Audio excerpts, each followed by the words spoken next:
Welcome to another edition of Straight Shooting Sports Talk, and I'm your host, Dujane Bland.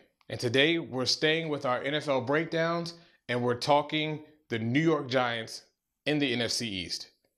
New York Giants finished the season 9-7, just ahead of the Dallas Cowboys, but not enough to get into the playoffs. A lot of issues with this football team. The lack of consistency is really what hurt them last year. They had the kind of season that they had in the Super Bowl run, they just couldn't catch fire and keep it going to get into the playoffs. Now, when you look at this team, when you look at the defensive side of the ball, they lost guys like Chris Canty, Webster. They lose a few guys in that area of defensive end to cornerback. And this football team's really going to need help.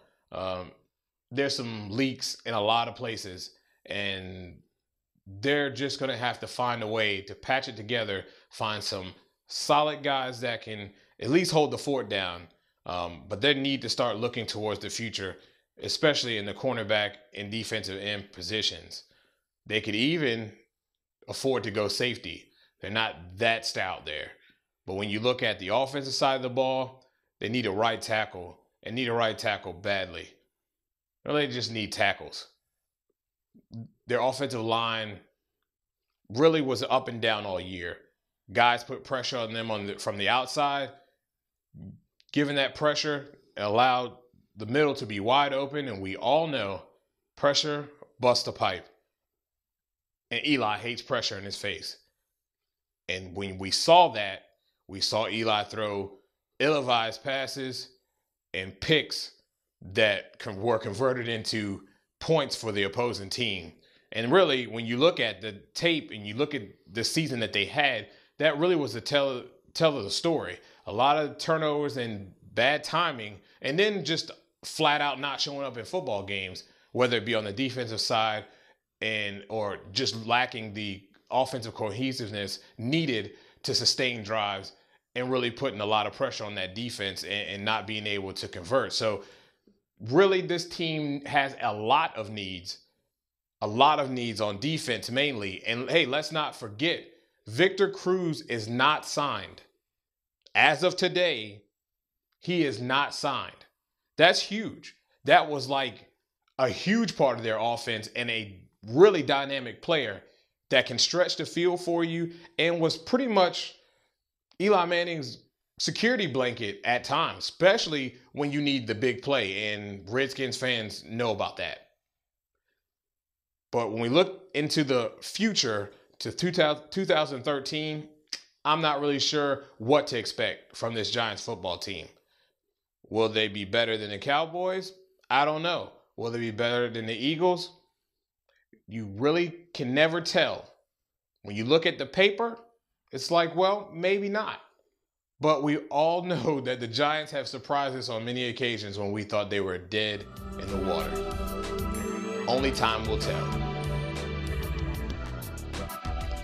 Now, we move on to the NFC East champions, the Washington Redskins. Now, the Redskins had a very slow start to the season.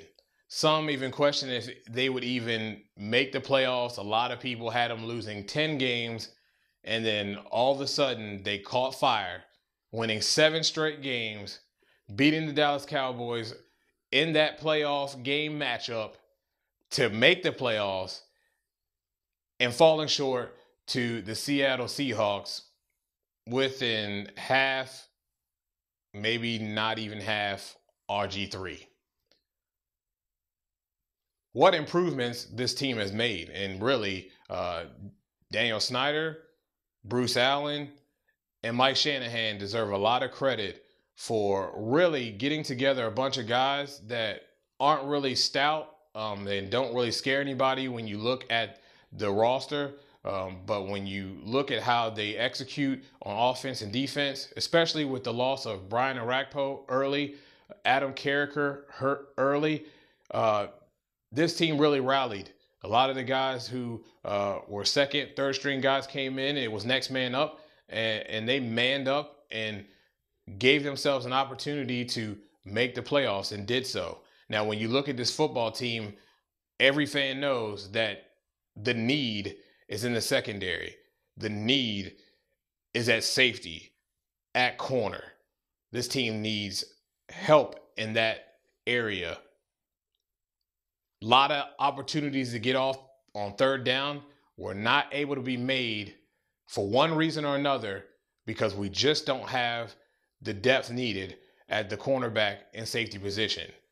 A lot of big plays given up by the defense. Why? Guys like Medea Williams getting caught with their pants down around their ankles as the guy streaks right by him, wide open for touchdowns. There's been games lost this season where this team could have had 2 or 3 less losses if the safeties had played a little bit better football and not allowing guys to get behind them for big plays. Fortunate enough, we thought that we were losing a lot at the cornerback position, and I know a lot of people aren't very excited about D'Angelo Hall coming back, but I have to say that I am. One reason is we need the help.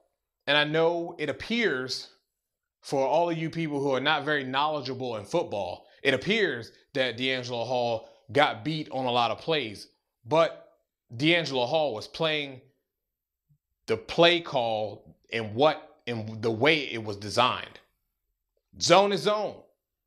If it's not man, zone is zone, which requires help.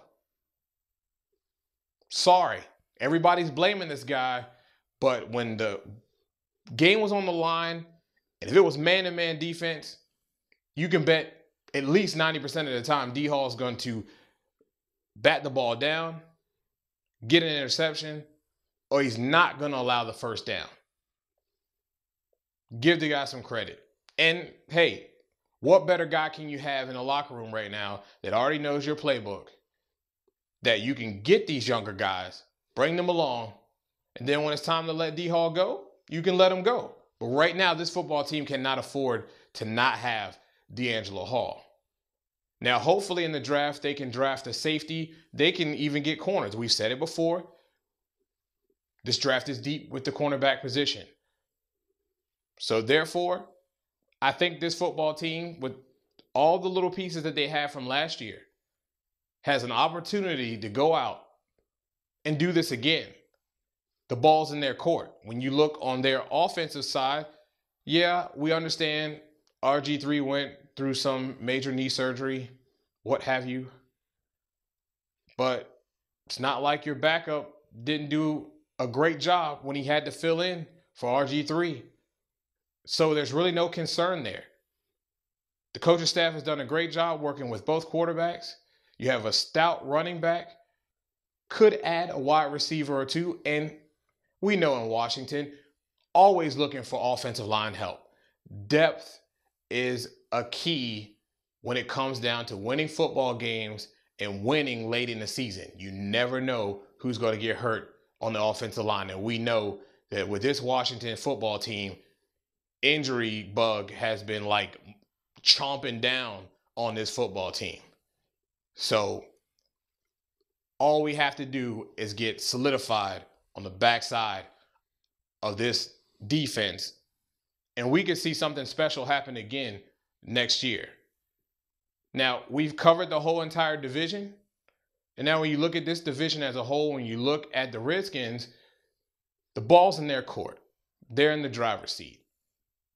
I don't think there's a team right now in the division that is really in a prime position than they are. They really have built themselves and set themselves up for this particular point that they're at right now. And with the drop-offs and changes and cap problems, they have an opportunity to be able to do this again and keep it going. Only problem, they face cap issues too. So it's on Allen and Snyder and Shanahan to do the right thing and get some bargains to help this football team. Well, that's all for our show. We thank you for tuning in. And as always, if you have any comments, leave them at the bottom of our show, and we'll be more than happy to keep the dialogue going. If you have anything you'd like to hear discussed on this show, shoot us an email at straightshootingst@gmail.com, and always subscribe to this show. Again, you've been watching Straight Shooting Sports Talk.